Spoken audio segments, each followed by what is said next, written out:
지난달 천안에서 줌바 워크숍에 참석했던 강사들이 잇따라 코로나19 확진 판정을 받았습니다.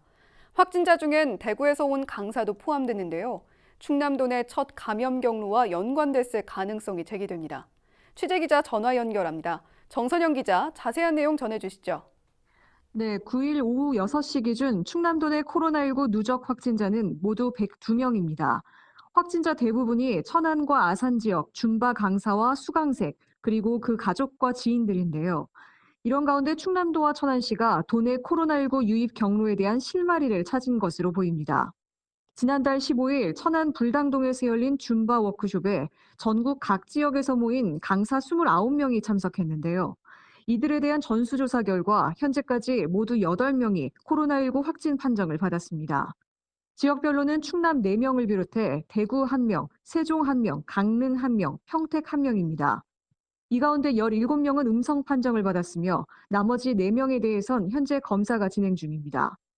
보건당국은 워크숍 열흘 뒤부터 천안과 아산에서 줌바 강사와 수강생들이 줄줄이 확진 판정을 받은 점에 비춰 이날 워크숍이 유입 경로가 되었을 가능성에 무게를 두고 있습니다. 확진된 대구 강사와 도내 코로나19 확산 사이의 연관성에 대해선 아직 단정할 수 있는 단계는 아니라고 밝혔는데요.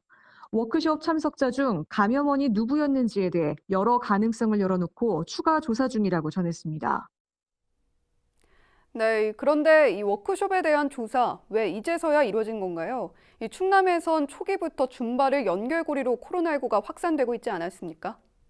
네, 그렇습니다. 충남도와 천안시가 뒤늦게 전수조사에 나서면서 초기 대응에 문제가 있었다는 지적이 나오고 있는데요. 지난달 25일부터 워크숍 참석자 가운데 코로나19 확진자가 잇따라 나오자 워크숍에 참석했던 A씨는 지난달 29일 천안의 선별진료소를 찾아 자발적으로 검사를 요청했습니다. 하지만 증상이 없다는 이유로 검사를 거절당했고 A씨는 닷새 뒤인 지난 5일 확진 판정을 받았습니다.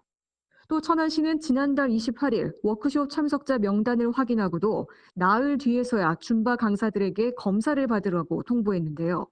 한 참석자는 대구 지역 강사를 포함해 29명의 명단을 시에 전화로 통보하고 이메일로도 제출했는데 그 후 즉각적인 조사라든지 반응이 전혀 없었다고 전했습니다. 이에 대해 양승조 충남도지사는 9일 기자회견에서 입장을 밝혔는데요. 참석자 명단과 관련해 중앙방역대책본부 역학조사관과 상의했지만 당시 대부분 증상이 없어서 검사 우선순위가 아니었다고 해명했습니다. 또 워크숍 장소도 감염자들의 이동 경로상이 없어 방역을 놓쳤다는 설명입니다. 또 무증상자 가운데 확진자가 나오는 사례가 생긴 만큼 앞으로 이에 대해서도 집중적으로 살펴보겠다고 밝혔습니다. 양 지사의 발언을 직접 들어보겠습니다. 처음에 우리 확진자들은 도대체 어떻게 해서 유래됐는지에 대해서 굉장히 고민한 채 그분들 대구 분들을 포함해서 이 강사분들 워크숍이 있다는 것을 알고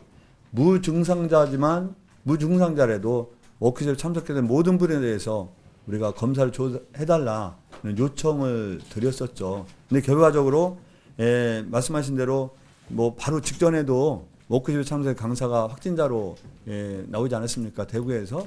그래서 결과적으로는 그 당시 상황이 있었다지만 약간의 늑장 대응을 인정하지 않을 수 없다. 그런 말씀을 드립니다. 네, 여기까지 듣겠습니다. 지금까지 보도국 정선영 기자였습니다.